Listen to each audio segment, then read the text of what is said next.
दोस्तों, एक बिजनेसमैन को रात को ख्वाब आया। उसने ख्वाब में देखा और उसको कोई कह रहा है ख्वाब में कि जो तुम्हारी फैक्ट्री के सामने फल बेचता है और रेडी लगाता है फल की, उसको आप उम्रा कराओ। तो जो बिजनेसमैन था, सुबह उठा आराम से, उसको पूरा ख्वाब याद था कि मेरे को किसी ने रात को कहा है कि आपकी फैक्ट्री के सामने जो फल बेचता है रेडी वाला, उसको उम्रा कराओ। उसको अच्छी तरह याद था। तो दोस्तों, ये कहानी शुरू होती है उत्तर प्रदेश के मेरठ जिले से। मेरठ जिले में, जो मेरठ जिला है, वहां से कहानी उत्तर प्रदेश के मेरठ जिले से। वहां उसके पास एक गांव पड़ता है परतापुर। परतापुर में एक बिजनेसमैन था, उसका नाम था अशफाक खान। अशफाक खान नाम था बिजनेसमैन का। उसकी कंपनी थी वहां पे। उसी कंपनी के सामने एक फल वाला फल लगाता था रेडी पे। तो उसको रात को ख्वाब में आता है और उसको ख्वाब में आकर कोई कहता है कि तुम्हारी फैक्ट्री के सामने जो फल बेचता है रेडी वाला, उसको आप उम्रा कराओ, यानी फी सबीलिल्लाह। तो जब सुबह को उठता है बिजनेसमैन अशफाक खान, उसको सब याद रहता है कि ख्वाब में मुझे को ऐसे ऐसे बताया किसी ने कि आपकी जो फैक्ट्री के सामने फल वाला खड़ा होता है, फल बेचता है, उसको उम्रा कराओ। लेकिन बिजनेसमैन अशरफ खान ने वो बात नजरअंदाज कर दी। उसने कोई ध्यान नहीं दिया। उसने सोचा तो ख्वाब तो आते ही रहते हैं, कोई सारे ख्वाब थोड़े सच्चे होते हैं। उसने उस ख्वाब को नजरअंदाज कर दिया। दिन भर अशफाक खान उठ के, सुबह उठे, फ्रेश होकर अपनी फैक्ट्री चले गए, कंपनी में दिन भर काम किया। दिन भर काम करने के बाद रात को घर आए। घर आने के बाद फिर सो गए। जो उनका मामूल था, जो पढ़ने का मामूल था, नहीं था, जो भी था, अपना सो गए। रात को ख्वाब वही दोबारा आता है। अगले दिन ख्वाब में वही दोबारा आता है और फिर कहते हैं कि आपको आपकी फैक्ट्री के सामने जो रेडी वाला फल बेचता है, उसको आप उम्रा कराओ। सुबह होती है, अशफाक खान की आंख खुलती है। सुबह फिर सोचता है कि वही ख्वाब दोबारा आया है मुझे, और ये क्या मतलब है इसका। कोई ना कोई मुझे कुछ समझाना चाह रहा है, कुछ कहना चाह रहा है। अशफाक खान ने फिर नजरअंदाज कर दिया। दूसरी बार भी इधर उधर काम में लग गया, लेकिन उसने ध्यान नहीं दिया उस बात पे। अशफाक खान जो परतापुर के रहने वाले थे, जिला मेरठ के, वो अपना फ्रेश होके अपनी दोबारा कंपनी में चले गए। अगले दिन पूरा दिन काम किया। काम के शाम को फिर ध्यान आया कि यार वो ख्वाब 2 बार आ चुका है, मुझे क्या करना चाहिए मुझको।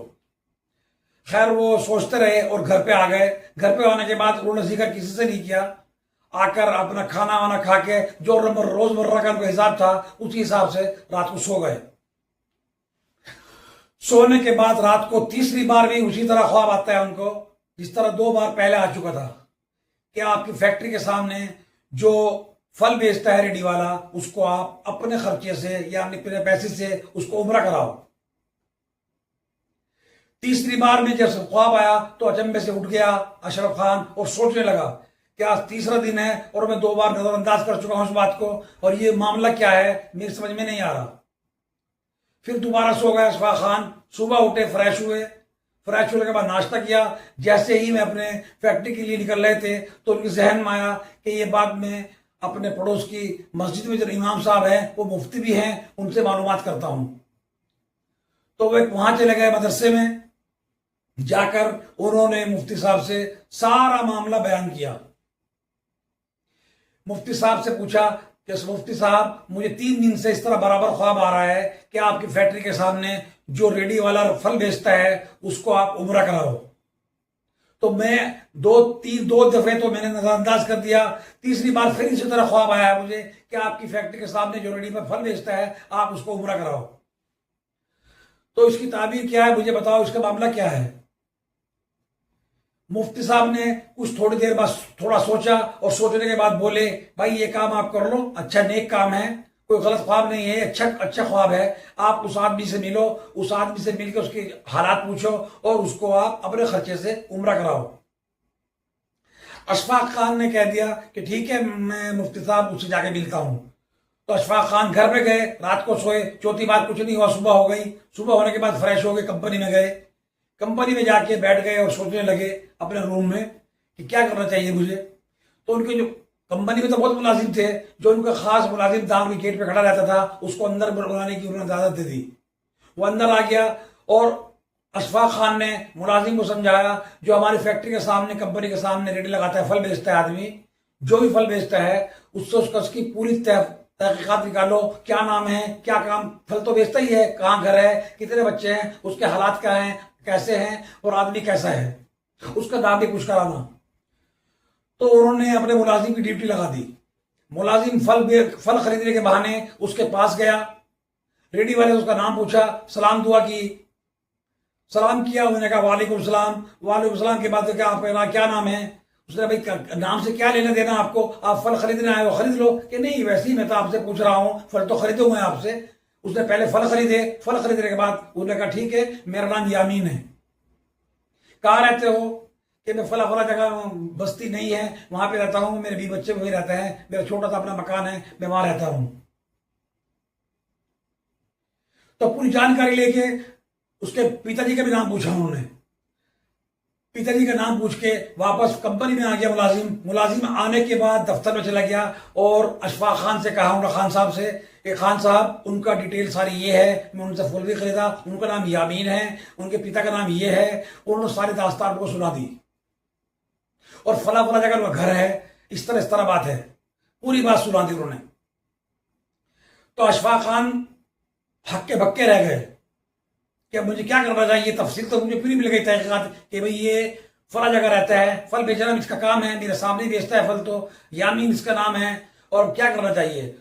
तो थोड़ी देर बाद टाइम निकाल के अशफाक खान खुद उसके पास चले गए। अशफाक खान जैसे ही उसके पास गए, रेडी वाले के, फल बेचने वाले के जो फल फरोश था, उससे पूछे अस्सलाम वालेकुम। उन्होंने कहा वालेकुम सलाम, क्या बात है, खैरियत? सेठ जी आप कैसे आ गए यहाँ मेरी दुकान पे? वो जानता था उनको कि सामने उनकी फैक्ट्री है, इनका नाम अशफाक खान है, क्योंकि रोज लगाता था वहां पे रेडी, और रोज फैक्ट्री से आते जाते थे, अपनी गाड़ी से उतरते थे। उसको पता था कि भाई ये अमीर आदमी है और ये कंपनी नहीं की है। अब यामीन जो था उस ठीक था, मुलाजिम को उन्होंने जैसे वो अमीर थे उसके हिसाब से स्टूल निकाला, साफ किया और उसको बिठा दिया। अशफाक खान ने ज्यादा बात ना करते हुए उनसे कहा कि भाई ऐसे ऐसे सारा मामला बता दिया उसको, जो जो उनके साथ हालात गुजरे सारा मामला बता दिया। सारा मामला बताने के बाद वो यामीन जो फल वाला था वो हंसने लगा और बोला, साहब मैं तो फर्ज नमाज भी कभी कभी अदा करता हूं, मैं इस काबिल कहां जो उम्रा करके आऊं, मैं तो फर्ज नमाज भी कभी कभी पढ़ता हूं। उसने कहा भाई ये छोड़ो, तुम आप क्या करते हो क्या नहीं है। जिस तरह मेरे को ख्वाब में और मैं मुफ्ती साहब के पास गया था, उन्होंने ये कहा है कि उसको आदमी को आप उम्रा कराओ और आप मेरे साथ जाओगे उम्रा करने, सारा अखराजात मैं उठाऊंगा, आपका आने का, जाने का, आपके परिवार का। कोशिश करते रहे, अशफाक खान ने जो मानने को तैयार नहीं था, लेकिन लाख कोशिश करते रहे, लाख कोशिश करने के बाद 15-20 मिनट लग गए, उनकी खुशामद करते रहे, अल्लाह का बल्ला हवाला देते रहे, ख्वाब का अपना। खैर कुल मिला के ये है कि वो मान गया कि ठीक है, जैसे आपकी मर्जी, मैं आपके बाद जाने के साथ तैयार हूं, जब आप मुझसे जिद कर रहे हो और मेरी खुशामद कर रहे हो। वो जाने के लिए तैयार हो गया। अब वो तो बड़े आदमी थे अशफाक खान, उन्होंने उसका पूरा एड्रेस, आधार कार्ड, पैन कार्ड, जो जो मतलब पासपोर्ट में लगता है वो सामान ले लिया। और सामान लेके उन्होंने इमरजेंसी में, उनका तो पासपोर्ट बना रहता है अमीर आदमियों का, जो फैक्ट्री वाले होते हैं, उसका इमरजेंसी में उन्होंने उसका भी पासपोर्ट बनवा दिया। पासपोर्ट बनवाने के बाद उन्होंने वीजा ही मंगा ली वहां से जाने के लिए, और उनके लिए दिल्ली रवाना हो गए दोनों।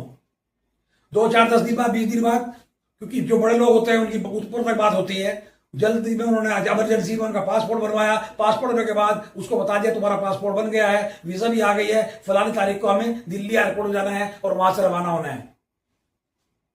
अशफाक खान और यामीन दोनों गाड़ी में बैठे थे, ड्राइवर गाड़ी चला रहा था, दिल्ली एयरपोर्ट, इंदिरा गांधी एयरपोर्ट में चले गया लेकिन उनको, और वे वहां जाके उन्होंने गुस्ल किया, वजू की, और वहीं से उन्होंने एहराम बांध लिया।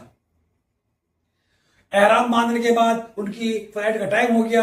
फ्लाइट के टाइम के बाद जो नमाज पढ़ी उन्होंने नमाज पढ़ी, वहां मस्जिद बनी हुई होगी, जो भी है, वहां से उनको अपनी फ्लाइट पकड़ के सीधा वो मक्के के लिए रवाना हो गए, उम्रे के लिए। दोनों उम्रे के लिए रवाना हो गए। कुछ घंटे बाद वो जद्दा एयरपोर्ट पर उतर गए। जद्दा एयरपोर्ट पर उतरने के बाद जैसे ही उनको गाड़ी मिली, गाड़ी उनको सीधा मक्का ले गई। मक्के में जाने के बाद सीधा वो कमरे पे अपना सामान रख के, रिलैक्स होके, नहा धो के, फ्रेश होके, वो तो एहराम तो बना हुआ ही था उनका, सीधा हरम शरीफ, दोनों के दोनों हरम शरीफ। हरम शरीफ जाके दोनों ने तवाफ किया। दोनों तवाफ करने के बाद सही की तरफ गए। सही पे सफा मरवा और सफा में और मरवा में दौड़े, सही किया उन्होंने। उनका उम्रा मुकम्मल हो गया। वो पूरी रात तक पूरा दिन लगा के कमरे में चले गए। दूसरे दिन आए, फिर उन्होंने उम्रा किया और तवाफ करते रहे, अशरफ खान भी और यामीन भी, दोनों। इसी में 3-4 दिन को निकलते रहे और अपना वो हरम शरीफ जाते थे और जो उनको काम करना था, उम्रा करना होता था उम्रा और तवाफ करना होता तो तवाफ करते रहते थे।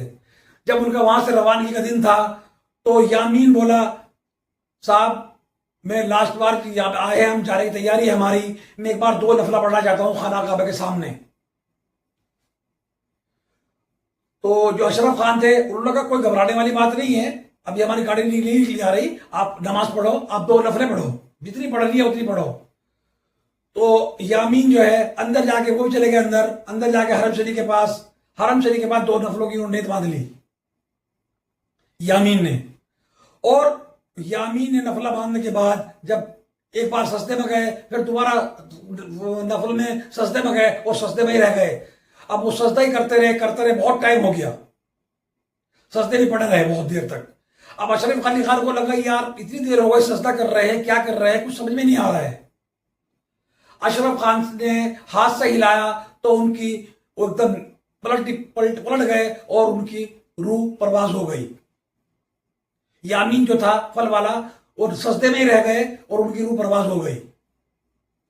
रूह परवाज होने के बाद उनको बहुत फिक्र हुआ, ये क्या हो गया यार। लेकिन ये सोच रहे थे कि ये तो बहुत अच्छी अल्लाह ताला की तरफ से एक मदद है और यहाँ पे इनको मौत आई है। तो सब लोग इकट्ठे जो तवाफ कर रहे थे, सब लोग इकट्ठे हो गए। इकट्ठे होने के बाद वहां के जो जिम्मेदार थे उनको पता लगा भाई ये फला जगह के हैं रहने वाले और इनकी मौत हो गई, यहाँ पे ये इंतकाल हो गया इनका, इनको दफनाने का इंतजाम करो। अशरफ खान ने, जो अशरफ खान था, उन्होंने उनका सारा दफनाने का इंतजाम कर लिया।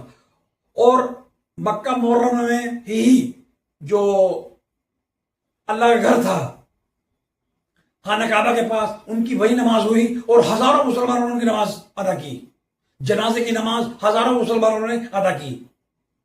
उसके बाद वहीं दफना दिया गया उसको, यामीन को, फल वाले को वहीं दफना दिया गया। उसके बाद वो अकेले रह गए। अशरफ अली खान वो सोचते रहे कि यार इन घर वालों को क्या जवाब दूंगा, मैं समझ में नहीं आ रही मेरी बात, ये माजरा क्या है। वो अपने सारे अरकान पूरे करके अपना वापस आ गए, सारा अरकान पूरे करके वापस आ गए और अपने घर आए। उनको अपने परिवार को अब सारी कहानी सुनाई। सारी कहानी सुनाने के बाद फिर उस जो उनका मुलाजिम था उसका एड्रेस पता था उसका कि वो उसको भी माजरे में अपनी कंपनी में आए। कंपनी में आके अपने जो मुलाजिम थे, उनके जो भी मुलाजिम थे, सबको इकट्ठा किया और पूरी कहानी, पूरा माजरा उनको सुनाया।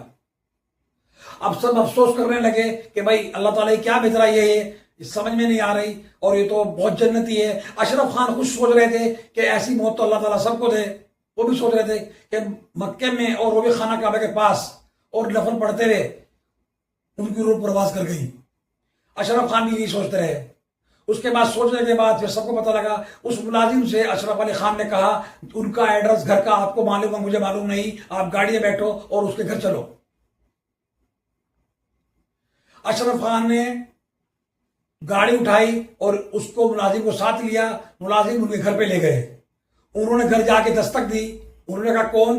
उन्होंने बताया घर से अंदर। अशफाक खान ने अपने मुलाजिम को अपने कमरे में बुलाया, अपने ऑफिस में। मुलाजिम ऑफिस में आ गया।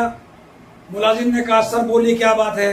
अशरफ खान ने कहा जिस फल वाले के साथ मैं उम्रे पे किया था उसका घर तो आपका एड्रेस मालूम है ना, आप तो पहले पूछ के आए थे कि सर मुझे मालूम है कि आप गाड़ी निकालो, मुझे आपके साथ जाना है उनके घर पे, उसकी बीवी को बता के आना है सारी बात। तो मुलाजिम ने गाड़ी निकाली और अशरफ खान और तो उनका मुलाजिम दोनों गाड़ी में बातें करते हुए चले गए। उनका घर कुछ किलोमीटर दूर था, 2.5-3 किलोमीटर दूर था और जो था वहाँ भीड़ भाड़ का एरिया था। कुछ मिनटों बाद, 10-15 मिनट बाद अशरफ खान और उनका मुलाजिम दोनों के दोनों उनके घर पे पहुंच गए। गाड़ी साइड में लगाई। साइड में लगाने के बाद कुंडी बजाई। कुंडी बजते ही उन्होंने पूछा कौन? उन्होंने बताया कि मैं अशरफ खान हूं। तो अशरफ उनकी बीवी ने पूछा, अशरफ खान कौन? कि जो आपको आपके शोहर को उम्र पे ले गया था, मैं उन्हीं के साथ उम्र पे गया था, उनको लेके अपने खर्चे से, मैं वही शख्स हूँ। खैर उन्होंने कुंडी खोली और गेट खोल दिया और अंदर आने के लिए उनकी बीवी ने कहा, और वो साइड में खड़ी हो गई। अशरफ भी और जी तुम्हारा मुलाजिम दोनों अंदर चले गए और बैठ गए। उनकी बीवी ने बच्चों के हाथ पानी भिजवाया, पानी पूरी पिया, और फिर अशरफ खान ने उन्हें अफसोस के साथ उनकी बीवी को कहा कि मेरे साथ उम्र पे गए थे, उम्र की सारी दास्तान सुनाई उन्हें कि ऐसे ऐसे हम गए, ऐसे ऐसे लास्ट में इस तरह होगा और तुम्हारा शोहर का इंतकाल हो गया, उनको वहीं दफना दिया गया, यहाँ लाने की जरूरत नहीं पड़ी, और अल्लाह ने इतनी बढ़िया मौत दी है उनको, अल्लाह ताला ऐसी मौत सबको दे। उसकी बीवी रोने लगी, अफसोस करने लगी कि छोटे छोटे मेरे बच्चे हैं, अब मैं कहाँ जाऊँगी, क्या करूँगी, बहुत इस तरह की उन्हें बातें करने लगी। जो खान साहब थे उन्होंने कहा कि आप घबराओ मत, जो भी आपके अखराजात हैं, जो भी आपका खर्चा है, मेरे जिम्मे है, आज से आप घबराओ मत। ये तो बहुत बड़ा अल्लाह का शुक्र है कि तुम्हारा शोहर इस तरह लाया घर पे, और 2 नफिल पढ़ते हुए वहीं पे उनकी रूह कब्ज हो गई और वो अल्लाह के पास चले गए। और आप घबराना मत, जो भी आपका खर्चा है, आपका सारा खर्चा बच्चों का पढ़ाई का, लिखाई का, खाने का, पीने का, उस सब खर्चा मेरे जिम्मे है, मेरी फैक्ट्री से आपके पास हर महीने आ जाया करेगा। बीवी रोती रही, चिल्लाती रही, लेकिन बच्चे भी रोने लगे। उसके बाद ठीक है, शुक्रगुजार हुई, क्या अल्लाह ताला क्या बेहतर है इसमें। फिर अशरफ अली खान ने उनकी बीवी से पूछा, मुझे आपसे एक बात पूछनी है। कि हाँ पूछो, क्या बात पूछनी है। अशरफ ने कहा, जो खान साहब थे, कि आपके जो शोहर थे वो कौन सा अमल करते थे जो उनको अल्लाह ताला ने ऐसी इज्जत की मौत दी और खाना काबा के पास। बीवी बोली, खान साहिब मेरा शोहर तो कभी नमाज भी नहीं पढ़ता था, कभी कभी पढ़ता था, फर्ज भी नहीं पढ़ता था नमाज के, और फल बेचता था, बच्चों का गुजारा कर रहा था। मेरे ध्यान में तो कोई अमल नहीं है उनका, कुछ भी ध्यान में अमल नहीं है मेरे। वो तो खाली फल बेचते थे और अपना बच्चों को गुजारा कर रहे थे, कभी नमाज पढ़ते थे, कभी नहीं पढ़ते थे, कभी पढ़ते थे, कभी नहीं पढ़ते थे। बीवी ने सारी बात उनको बताई। फिर उन्होंने पूछा दोबारा से कि नहीं, सोच के बताओ मुझे, कोई क्या आपके शोहर क्या अमल करते थे, कुछ ना कुछ तो अमल करते होंगे। वो अपने जहन पे, अपने दिमाग पर जोर देने लगी, जहन में उसकी बातें आती रही कि मेरा शोहर तो कोई अमल करता ही था, मेरे ध्यान में तो कोई ऐसी बात नहीं है। 2-4-10 मिनट बाद सोचने लगी। फिर उन्होंने खान साहब को कहा कि हाँ वो एक अमल जरूर करते थे।